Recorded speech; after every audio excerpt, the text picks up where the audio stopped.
Thank you, Mark. I've learnt from brute experience that any talk by my wife's husband needs at least some humour in it. So try this. How much would it cost a pirate to have his ears pierced? Pirate. Buccaneer.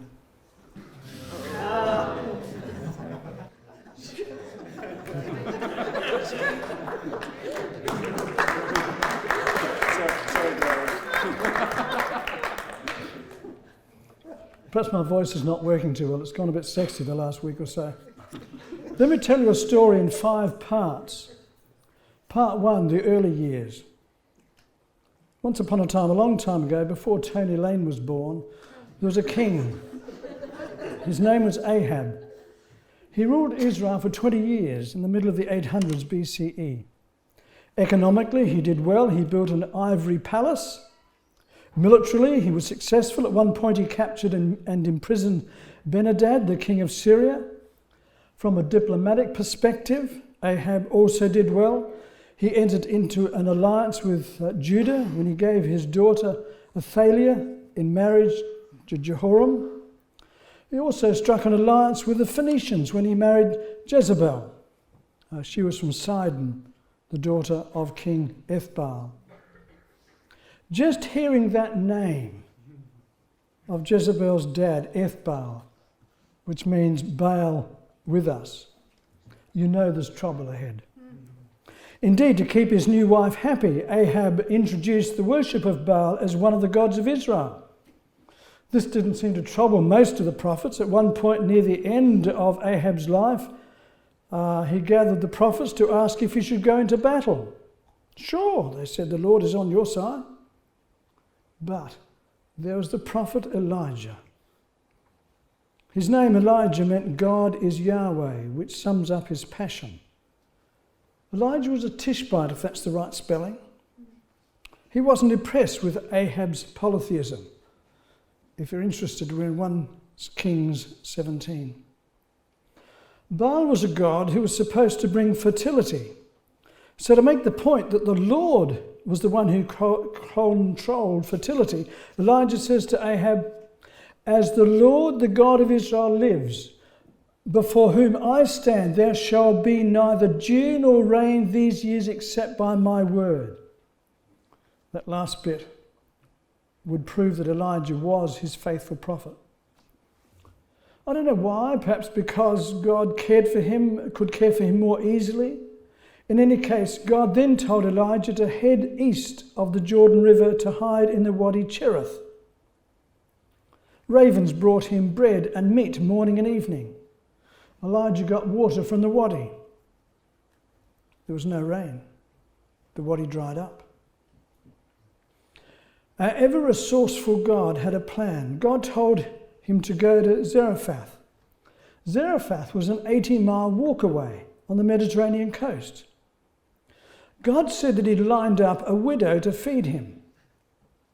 When Elijah arrived at the gate of the town, there was a widow gathering sticks. Elijah called out to her, "Bring me some water in a cup so I can have a drink." As she headed off to get the water, he decided to try his luck. "Bring me some bread." But that wasn't possible. "God knows," she says, "I've nothing baked." The woman goes on to tell him that all she has is a handful of wheat flour and a jar, and there's a little oil in a jug. She tells him that she's now gathering a couple of sticks so that she can go home, make a fire, and cook up the last of her supplies for herself and her son. And then she says, "Once we've eaten that, we'll die of starvation." Listen to what Elijah says to her. "Don't be frightened. Go and do what you'd planned, but," and here he's testing her, "but first make me a little cake and bring it to me. Then make something for yourself and your son."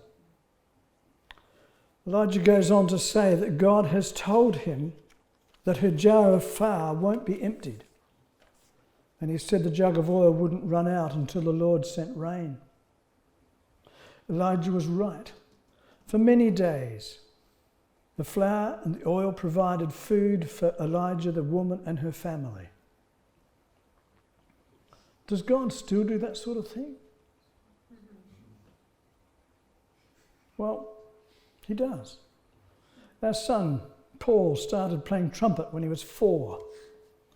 One day when he was in primary school, he was getting ready to play solo in a concert. Barbara was helping him get dressed. I heard her call out, his black shoes, his good black shoes don't fit him. Shops are shut. What do? As I am thinking that thought, Cheryl, the neighbour, came in the back door. She never knocked. Cheryl was carrying a pair of black shoes. She said to Barbara, these don't fit Matthew anymore. Would they fit Paul? They did. When Paul was at Trinity College of Music studying classical trumpet, he rang me. They're always difficult phone calls. Dad, I need a new trumpet. Okay, how much? 5,000. When I got off the phone, I thought, 5,000? Oh. The next Sunday after church, a man handed me an envelope. Inside it was a cheque. Exactly 5,000. And I've heard some of your stories of God's provision. Back to Elijah. One day things went rather badly. The woman's son became so ill that he died. She assumed that she must have done something wrong. Holding her dead body, she says to Elijah, what have you got against me? I know you're a man of God, so you've come to expose my sin and cause the death of my son? Rather than get into a theological argument, he simply said to her, give me a son. He took the dead body from her. He carried him up to his room. He laid the dead body on his bed, and then he let God have it. God, have you brought calamity on this widow with whom I'm staying by killing her son? Then 3 times he stretched himself out on the dead boy and cried out to the Lord, O Lord my God, let this child's life come into him again. The Lord listened to Elijah. The life of the child came back into him and he got better. Elijah took the child, brought him down into the house and gave the boy to his mum. She said, now I know that you are a man of God and the word of the Lord in your mouth is truth. Part 2. Going public. It's now 3 years since Elijah pointed his finger at Ahab and said there'd be no rain. God told Elijah to go and see Ahab again. Not surprisingly, Ahab had gone out in search of water. He'd taken Obadiah with him. Obadiah was the king's director of finance and administration. He loved God. Well, wouldn't he? Jonathan Meade loves God. And when Jezebel went on a rampage killing the prophets of the Lord, Obadiah hid them in caves. As Obadiah was searching for water and grass to help to keep the horses alive, Elijah met him. Obadiah recognized Elijah. He fell on his face. Is it you, my Lord Elijah? It is. Go and tell your Lord that Elijah is here. Obadiah doesn't want to do that. He says, as soon as I've left you, the Spirit of the Lord will carry you off. So Ahab won't be able to find you and he'll kill me. Elijah promises all will be well. So Obadiah went and told Ahab. When Ahab saw Elijah, he said to him, it is you, you troublemaker. Elijah snaps back. I have not troubled Israel, but you have, because you've turned your back on the commandments of the Lord and followed Baals. Elijah isn't finished. He says, now have everyone assembled for me at Mount Carmel with the 450 prophets of Baal and the 400 prophets of Asherah, Baal's consort, who are supported by your wife Jezebel. When everyone was assembled at Mount Carmel, Elijah makes his point. How long will you go on sitting on the fence? If the Lord is God, follow him. But if Baal, follow him. No one says anything they don't know what to say, but Elijah says, I'm the only prophet of the Lord left, but Baal has 450. Then he sets up the challenge so that they can see which God is God. He asks for 2 bulls. They can choose one of them. The prophets of Baal are to cut it in pieces. They're to put it on the wood, but they're not to put a fire to it. Elijah says he'll prepare the other bull. He'll lay it on the wood. He won't put a fire to it. They are to call on their God, and he will call on the name of the Lord. Elijah says that the God who answers by fire will be declared God. Everyone thought that was a good idea. The story goes on. So they took the bull, prepared it, and called on the name of Baal from morning until noon, crying, "Oh, Baal, answer us." There's no voice, no answer. They limped about the order that they had made. At noon, Elijah mocked them, saying, "Cry loud. Surely he's a god. Either he's meditating or he's wandered away, or he's on a journey, or perhaps he's asleep or must be awakened." Then they cried aloud, and as was their custom, they cut themselves with swords and lances until the blood gushed over them. As midday passed, they raved until it was sunset. There's no voice, no answer, no response. Then Elijah said, "Come closer to me." He makes sure the people understand that this altar is to be to the God of Jacob who became Israel. Elijah took 12 stones to represent the 12 tribes of Jacob. He used them to build an altar. He dug a trench around the altar, and then 12 jars of water poured over the great hamburger running down to fill the trench. Then it was Elijah's turn to pray. No ravings, no blood, just simple prayer. O Lord God of Abraham, Isaac and Jacob, let it be known this day that you are God in Israel, that I am your servant, and that I've done all these things at your bidding. Answer me, O Lord, so that this people may know you are Lord God, and that you have turned their hearts back to you. And then bang, the fire of the Lord fell. Now I'm imagining a lightning strike.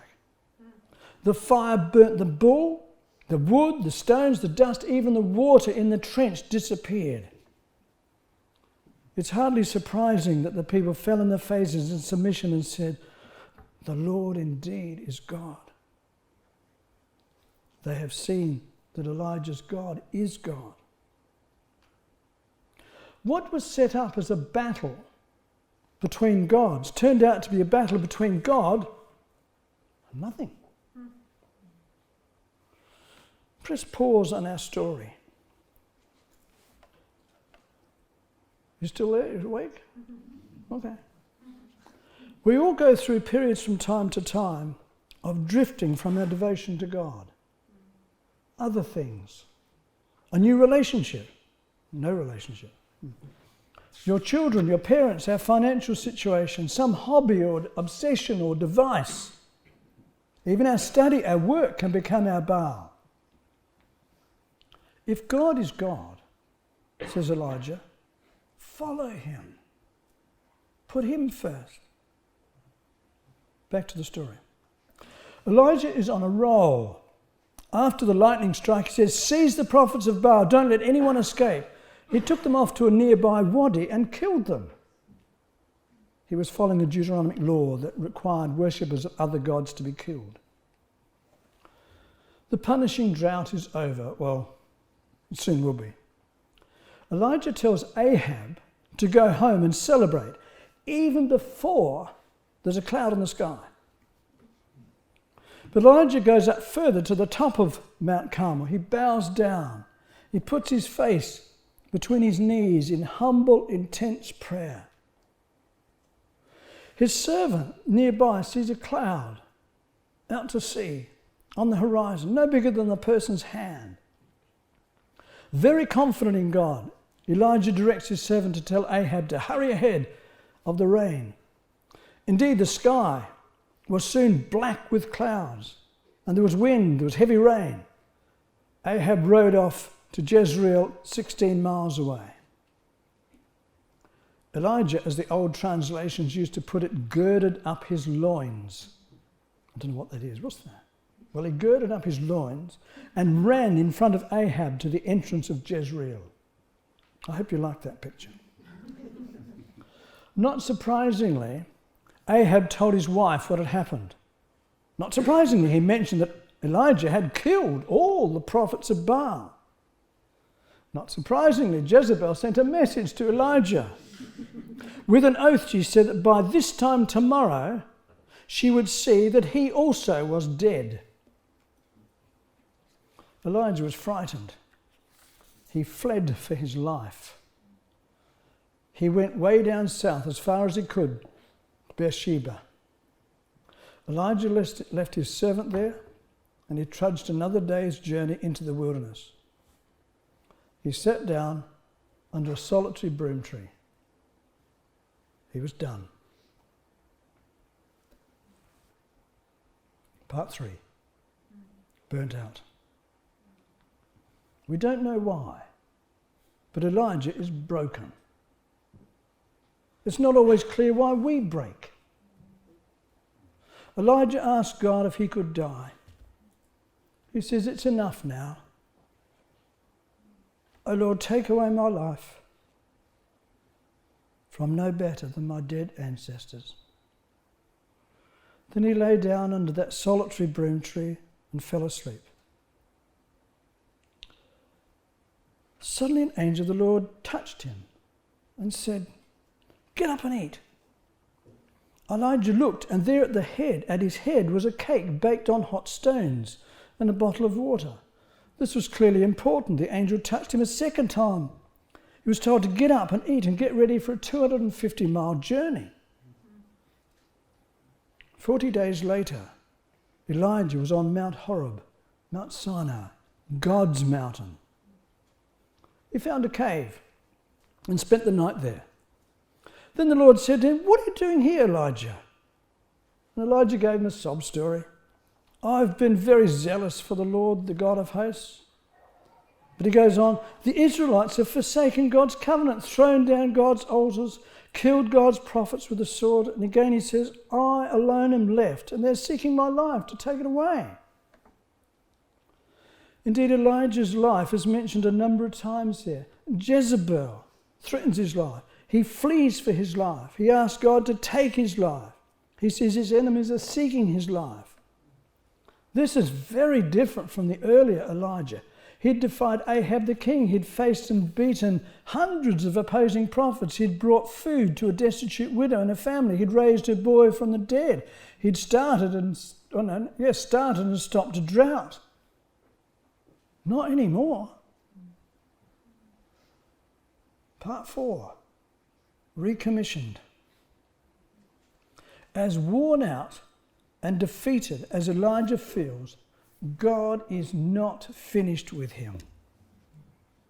When we're depressed and burnt out, we not only need rest, we need a new sense of worth and purpose. God tells Elijah to get out of the cave and stand on the mountain. He's told that the Lord is about to pass by. Sounds a bit like Moses, doesn't it? There was a storm. There was a great wind so strong that it was splitting mountains and breaking rocks in pieces. But the Lord wasn't in the wind. There was an earthquake, but the Lord wasn't in the earthquake. There was fire, but the Lord wasn't in the fire. Then there was, as it says in the Hebrew, a whisper-thin voice. I know how that feels. The text doesn't say that the Lord was in or spoke in the whisper, but that's the assumption. Just like Moses on the same mountain heard and experienced God, Elijah covers his face. Just like Moses on this mountain, he's commissioned by God. He hears God say that he is to go back up to Damascus, right at the top. He must reverse this retreat, and he must return to his area of ministry. Maybe in this you may be hearing God speak to you. Don't hide. Don't cower in a cave of defeat. Hear God recalling you to himself and to his calling for you. Well, God gives Elijah 3 things to do. 1, anoint Hazael as king over Aram and anoint Jehu as king over Israel. He doesn't do either of these things. Don't know why, maybe he's too old. And then 3rd, Elijah is to anoint Elisha as prophet in his place. And that he does. So part 5, which by my counting is the last one. Or there's an epilogue.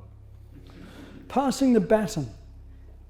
On his way, Elijah finds Elisha ploughing. Elisha, or his family, must have been enormously wealthy. Or perhaps the whole community had joined in the ploughing, more likely. Because Elijah is driving the last of 12 pair of oxen ploughing in a row. Elijah, at least so the text says, passed him by and threw his mantle over Elisha. Elisha says goodbye to mum and dad. He slaughtered his oxen, giving the boiled meat to others. Then he set out and followed Elijah, becoming his servant. Elijah hears from God that he's to go to Naboth's vineyard. He'll find Ahab there. Ahab has killed Naboth and taken possession of his vineyard. Elijah says to Ahab, in the place where dogs lick the blood of Naboth, dogs will also lick your blood. Elijah also says, because you've sold yourself to do what's evil in the sight of the Lord, disaster will come to you, and your wife will be eaten by dogs. On hearing this, Ahab tore his clothes and put sackcloth on his bare skin and fasted. And then God said to Elijah, have you seen how Ahab humbled himself before me? Because he has humbled himself before me, I won't bring disaster. We've been hearing stories of Elijah from 1 Kings 17, 18, 19 and 21. When we turn the pages this way, turn the pages to 2 Kings, the clash between Elijah and the monarchy over who is the supreme God rumbles on. Ahab consults Beelzebub, not Beelzebub, Beelzebub, the king of Ekron. Twice Elijah calls down deadly fire on Ahab's 50-strong group of emissaries. And then Ahab dies, according to Elijah's prophecy. The end is in sight for Elijah as well. Elijah and Elisha, who has promised to stay with him, come to the Jordan River. Other prophets, 50 of them, watch as Elijah rolls up his mantle and strikes the water. The water parts in two and they cross on dry land. On the other side, Elijah says to Elisha, tell me what I may do for you before I'm taken from you. Elisha says, please let me inherit a double share of your spirit. And Elijah responds, you've asked a hard thing. If you see me as I'm being taken up from you, it'll be granted you. If not, it will not. As they continued walking and talking, a chariot of fire and horses of fire separated the two of them. Elijah went up into a whirlwind into heaven. Elisha kept watching and crying out, Father, Father, the chariots of Israel and its horsemen. In other words, Elijah has been Israel's defense and protection from foreign gods. Elijah, this prophet, had been God with them. When Elisha could see him no longer, he took his own clothes and tore them in two. Then he picked up Elijah's mantle that had fallen from him as he's drawn up into heaven. He went back to the river, stood on the bank, took Elijah's mantle and struck the water. The water parted. Elijah went back across to the other side. And those 50 prophets who were watching at a distance said, the spirit of Elijah is on Elisha. Epilogue. Those who write fat folios in fine font tell us that these stories are not just pieces of historiographical literature. Those who wrote them had a message for us, probably three at least. One, Yahweh the Lord is God. That's what Elijah's name means. He controls the world, the rain, the storms, even the birds. Two, God is to be worshipped exclusively. Nothing, I've written it 3 times, nothing in my life, your life, is to put God in second place. 3, God will execute judgment, but he accepts the repentant person. That's the message. But more than a message, these stories are models. Don't worry, I'm on the last page. They are models for us. Ancient biographers wrote their stories so that we would model their heroes. So if Elijah was our hero, what would we be like? Well, here's what I think. We would be absolutely single-minded for God.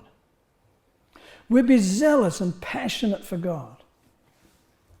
We would expect God to be involved in our lives, including miraculously.